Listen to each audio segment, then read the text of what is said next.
जय हिंद, जय भारत। मैं रेबल श्रद्धानंद। निर्मला जी, आज का जो विषय है वो आपके ऊपर है। आप हमारी वित्त मंत्री हैं, फाइनेंस मिनिस्टर हैं, और मैं आपका टीवी के एक प्राइवेट चैनल में दिए गए इंटरव्यू के ऊपर देख रहा था और उसके ऊपर अपनी कुछ प्रतिक्रिया रखना चाहता हूं। मुझे बहुत दुख हुआ आपके कमेंट सुन के मैम। मुझे नहीं पता आप ये आंकड़े कहां से लाती हैं। आपने उस इंटरव्यू में ये कहा मैम कि लोअर मिडिल क्लास जो होती है भारत में, उसकी न्यूनतम इनकम जो है यानी मिनिमम इनकम है वो 6 लाख से शुरू होती है और मैक्सिमम इनकम 18 लाख तक जाती है। मैम, मुझे बहुत दुख हो रहा है कि पता नहीं आपने इकोनॉमिक्स की पढ़ाई कैसे करी होगी। आप जानते हैं मैम लोअर मिडिल क्लास का मतलब क्या होता है, या लोअर का मतलब क्या है, इसका अर्थ आपको पता है मैम? लोअर, एक सिक्योरिटी गार्ड मैम 8 से 10 हजार रुपए कमाता है मैम, पूरे साल में 1,20,000 रुपए। उसे आप कौन से क्लास में रखना चाहेंगे मैम? एक नया क्लास क्रिएट कर देंगे क्या? 6 लाख रुपए मैम, जानते हैं 6 लाख रुपए क्या होता है मैम? 6 लाख में अगर लोअर मिडिल क्लास फैमिली को मिलने लगे ना मैम, वो उसमें से 4 लाख रुपए साल के सेव कर लेंगे। वो अपने बच्चों को आपके सो कॉल्ड इतने अच्छे गवर्नमेंट एडेड एजुकेशन स्कूल्स में पढ़ाएंगे, गवर्नमेंट एडेड हॉस्पिटल से उनकी चिकित्सा करवाएंगे, और आपके इतने अच्छे अच्छे आधुनिक फैसिलिटीज जो पिछले 7 ईयर से बीजेपी गवर्नमेंट प्रोवाइड कर रही है, वह हम इंडिया में, हम वर्ल्ड में बहुत अच्छे रैंकिंग में आ रहे हैं, जैसे कि बीजेपी का ग्राफ बताता है। वास्तविकता क्या है वो तो हम लोग जानते हैं मैम। मैंने भी वोट किया मैम, बीजेपी को वोट किया, लगातार 2 बार वोट किया। लेकिन मैं आप जैसे नेताओं की जब सुनता हूं ना मैम स्पीचेस, और आप लोगों के आंकड़े, आपके जो डेटा बैंक, आप ये डेटा बैंक कहां से लाती है मैम, ये सोच के मैं बहुत सरप्राइज रहता हूं मैम। आपने बोला 6 लाख न्यूनतम है, 18 लाख मैक्सिमम है मैम। 18 लाख समझते हैं आप मैम? 18 लाख क्या होता है मैम? 18 लाख तो मैम एक अच्छे खासे एमबीए का पैकेज नहीं है एनम में मैम, पर एनम का, वो भी टॉप इंस्टीट्यूट में पढ़ के। आपके सोकॉल्ड कॉलेजेस से जो बच्चे निकलते हैं, एमबीए, बीटेक, आप जानते हैं इनकी पैकेज कहां से स्टार्ट होती है मैम? तो इसका मतलब ये सब लोअर मिडिल क्लास में आते होंगे आपके हिसाब से। So called good MBA, so called good BTechs and MTechs, ये तो लोअर मिडिल क्लास से आते होंगे मैम। हायर वाले कौन होते होंगे ma'am? Highly rich people, highly rich industrialist. Upper middle class तो फिर आसमान में रहने और जमीन पर रहेंगे ही नहीं। अपने आंकड़े ठीक कीजिए मैम, देश एक मुश्किल दौर से गुजर रहा है। आप किस तरह की स्टेटमेंट दे रहे हैं? आपने उस दिन बोला मैं मुद्रा लोन में हमने इतने इतने लोगों को दिया, हमने उद्योग वालों को दिया, हमने बुनकरों को दिया। मैम, आपने किसको क्या दिया? पेपरों में दिया है क्या मैम? आपको मैं चैलेंज करता हूं Nirmala Sitharaman ji, I am officially challenging you ma'am. 100 youth लेके मैं आपके पास आने को तैयार हूं, जो ग्रेजुएट्स हैं, पोस्ट ग्रेजुएट्स। आप मुझे ये बताएं कौन से ब्रांच से आप उनको ये लोन देंगे मैम?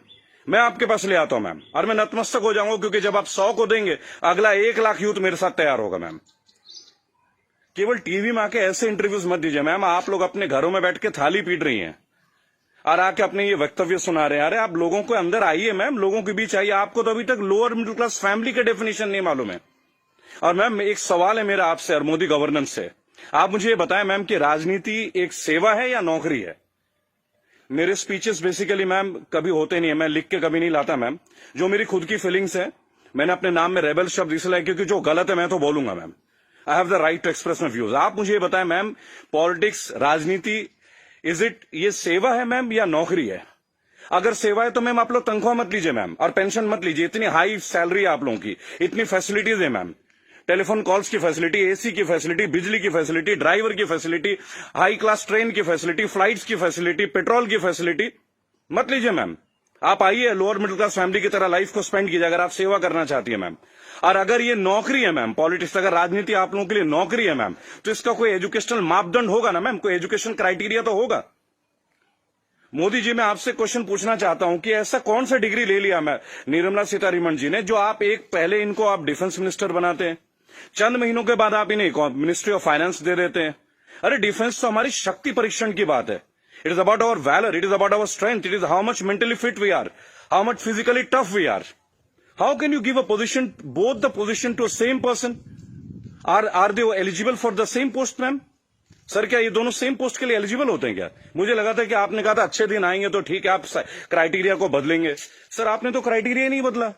आपने तो दूसरे दलों के नेताओं को अपने पार्टी में लेके आ गए, उनको भगवा रंग दे दिया, उनको नेताएं बना दी। मैं दिल्ली में जनवरी मंथ में इंटरव्यू देख रहा था अनुराग ठाकुर का, फरवरी में, देश के गद्दारों को गोली मारो। बड़ी अजीब बात है, हाईली एजुकेटेड है, क्रिकेटर हैं वो, शायद बीसीसीआई के हैं, और तो और अमित शाह के पुत्र जो वो सेक्रेटरी बन जाते हैं। लोगों के ऊपर आप लोगों को बड़ा अच्छा लगता है। आपकी आईटी टीम के ज्यादातर लोग राहुल गांधी को पप्पू पप्पू पप्पू करके बुलाते हैं। देखिए, मैंने एक बात सीखा है, अगर आपको हंसना है ना तो सबके साथ हंसे। If you want to laugh, laugh with others, don't try to laugh at others. It doesn't show your good politics, it shows a political vendetta. अभी प्रियंका गांधी जी ने बसों का इंतजाम किया तो बहुत सारा हवा मच गया कि भाई ये गाड़ियां टेम्पो हैं, वो हैं, फलाना है, ढेका है। अरे सर, आप 2000 बसें लगा दीजिए ना। चलो उन्होंने ऑटो दे दिए, टेम्पो दे दिए, पर उनको कुछ फीलिंग तो रहा, वो दे तो रहे। आप लगा दीजिए 2000 के बदले 4000 बसें। किसने रोक रखा है आपको? उन्होंने तो ये तक कह दिया कि भाई हमारे बसों में आप बीजेपी का झंडा भी लगवा लें। गलत कर दिया क्या सर? उसमें भी आप लोग शोर मचाना लग जा रहे हैं। ऐसा लगता है जैसे you are always ready to fight instead of getting it worked. अच्छा देखिए, मैंने नितिन गडकरी का भाषण सुना टीवी में, ये लास्ट वीक की बात है सर। उन्होंने कहा स्वदेशी अपनाओ। चलिए सर, अपना लेते हैं, पर मुझे ये बताएं, मेक इन इंडिया और मेड बाय इंडिया, इन दोनों का डिफरेंस आपके मिनिस्ट्री का कोई एक मिनिस्टर मुझे दे सकता है क्या? मेक इन इंडिया है क्या सर? आप जमीन देते हैं सैमसंग को, जमीन देते हैं ओप्पो को, वीवो को, चाइनीज कंपनी को, साउथ कोरियन कंपनीज को, वो आके अपना प्लांट लगाते हैं, इंडियंस को हायर करते हैं, और उसके बाद प्रॉफिट जो है वो उनके अकाउंट में जाता है, सैलरीज आता है इंडियंस के अकाउंट में। तो मुझे ये बता दें कौन सा मेक इन इंडिया सर? आप मेड इन इंडिया कीजिए ना, आप अपने इंडस्ट्रीज लगाइए, आपको पैसा रेवेन्यू अपने पास रोकिए। अगर इतना दम होता ना सर हमारे मैकेनिज्म में, आपको चैलेंज कर रहा हूं, आप मैकडोनल्ड्स की तरह का आउटलेट बना लेते सर। 25 रुपए का बर्गर बेचने वाला भी लाखों करोड़ों रुपए डॉलर्स में कन्वर्ट करके इंडिया से लेके जा रहा है। आप छोड़िए मोबाइल फोन तो बहुत बड़ी बात है, 20-20, 50-50 हजार की बात है। आप बर्गर बनवा दीजिए सर, आप ब्रेड्स बनवा दीजिए, रेवेन्यू यहां जनरेट करवा दीजिए सर, मेड इन इंडिया कर दीजिए। What is make in India sir? आप कहते हो स्वदेशी अपना, फॉरेन की कंपनी को आप जमीन अलॉट कर रहे हो, राइट? और आप कहते हो चाइना का बहिष्कार कर दो। आप मुझे बता दें बीजेपी के कौन से नेता के पास इंडिया वालों का फोन है सर? और बीजेपी छोड़िए, किसी भी पार्टी, मैं यहां किसी और पार्टी का माउथ पीस नहीं हूं सर, क्योंकि मुझे देखा गया है, मैं देखता हूं ये चीज। अगर मैं आपके पॉलिटिकल किसी फेलियर के बारे में बात करूं तो लोग तुरंत बोलेंगे भाई ये तो कांग्रेस का आदमी है। It's very cheap sir, it sounds very cheap. ठीक है सर, आपसे पहले हमने कांग्रेस को भी वोट दिया, क्या गलत किया सर? गलत क्या किया भाई? जो मेजोरिटी में आएगा उसको तो वोट देंगे ना। मुझे ऐसा लगता है कि आप ऑपोजिशन को भी नहीं टिकने देते हैं भाई। एक सोशल सिस्टम है, गवर्नेंस का एक सिस्टम है सर। आप अच्छा गवर्नेंस करेंगे पर एक मजबूत ऑपोजिशन, आप तो ऑपोजिशन को ही परचेज कर ले रहे हैं आप लोग। ज्योतिरादित्य सिंधिया को आपने परचेज कर लिया सर, बुरा लगेगा सर सुनने में। ऐसी क्या घुट्टी दे दी सर? एक झटके में एमपी की गवर्नमेंट जो है वो कोलैप्स कर जाती है, वो भी उस दौर में जब कोविड-19 का दौर रहता है। तब आप लोगों को कोविड-19 का अवेयरनेस नहीं होती, तब आपको नहीं लगता कि लोगों के बीच आपको जाना चाहिए। अहमदाबाद में लाखों लोगों की भीड़ आपने कर दिया, नमस्ते ट्रंप कर दिया सर। क्या ये पॉलिटिकल फेलियर नहीं है? आज आप बता रहे अचानक से आपने 25 तारीख को लॉकडाउन कर दिया और 1 महीना तक आप नमस्ते ट्रंप की तैयारियां करवाते रहे sir. What is this sir? झूठी शान का हमें क्या करना है सर? आज सबसे पहले आप अपने नेताओं को बोलें कि वो कुछ भी बोले ना टीवी में, हेल्प तो आप करना नहीं। मेरी बात सुने सर, सब आत्मनिर्भर है। मजदूर कौन सा मर्सिडीज में घूम रहा है सर? उनके पैर में फफोले गिर रहे हैं। मैंने देखा निर्मला जी ने एक स्टेटमेंट दी, एक लेडीज बेचारी सूटकेस में, उसका बच्चा सूटकेस में बैठा हुआ घसीट के ले जा रही है, तो वो जवाब देती है कि राहुल गांधी को वहां नहीं बैठना चाहिए, राहुल गांधी को वहां जाना चाहिए। अरे राहुल गांधी को जो करना चाहिए वो छोड़िए, आपको क्या करना चाहिए? गवर्नेंस आपकी है, सेंट्रल में आप हैं, पिछले 7 साल से आप लोग हैं सर। हमेशा क्या स्टेट को फेल करते रहोगे क्या, या हमेशा ऑपोजिशन को गालियां देते रहेंगे आप लोग? सर मोदी जी चाय वाला पीएम बन सकता है, सुना था, देख भी लिया सर, बराबर। बाकी चाय वालों का क्या सर? बाकी लोगों का क्या सर? प्रवासी मजदूर छोड़िए, प्रवासी क्या होता है सर? सब भारतीय मजदूरी तो है। हर पूरा देश तो वैसे भी मजदूरी कर रहा है सर, पूरा देश मजदूरी कर रहा है। आप जितना ग्रोथ दिखा दो सर, ग्रोथ क्या है वो तो लोगों के जेब में आके देखो ना, लोगों के घर में आके देखो, बैंक अकाउंट में आके देखो कि पैसे हैं किन के पास और किन के पास नहीं है। मैं एक रिक्वेस्ट करूंगा सर आपको, आप अपने मिनिस्टर्स को काइंडली एक इंस्ट्रक्शन दें कि वो कुछ भी वक्तव्य दे। बहुत बुरा दौर है सर, इस बुरे दौर में कम से कम स्टेटमेंट्स अच्छे दें। कुछ अच्छा कर ना सके तो अच्छा बोल ही लें, लोग तो अपना कर ही लेंगे ना सर। सड़क में बच्चा मर जा रहा है, माँ बाप उसे कैरी कर रहे, इससे ज्यादा दुखद स्थिति क्या हो सकती है सर? ये कोई पॉलिटिकल बात थोड़ी है। लेकिन मेरा एक सवाल हमेशा आपके साथ रहेगा सर, कि आप एक बात का जवाब जरूर दें। और जो भी लोग इस वीडियो को देख रहे हैं, अगर आपका संपर्क किसी भी पार्टी से है, कांग्रेस से है, समाजवादी पार्टी से है, तृणमूल कांग्रेस के लोगों से, कृपया मेरा वीडियो उन तक पहुंचाएं और उनको बोलें कि ऑपोजिशन इसलिए कमजोर है, केवल एक कारण है, क्योंकि इन पॉलिटिकल ग्रुप्स के जितने भी लोग होते हैं ना सर, जो सो कॉल्ड प्रदेश प्रवक्ता होते हैं, शायद वो बेहद कमजोर हैं।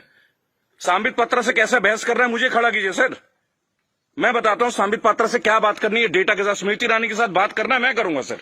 मैं उनसे पूछूंगा उनका क्या एजुकेशन क्वालिफिकेशन था जो उन्हें शिक्षा मंत्री बना दिया गया था।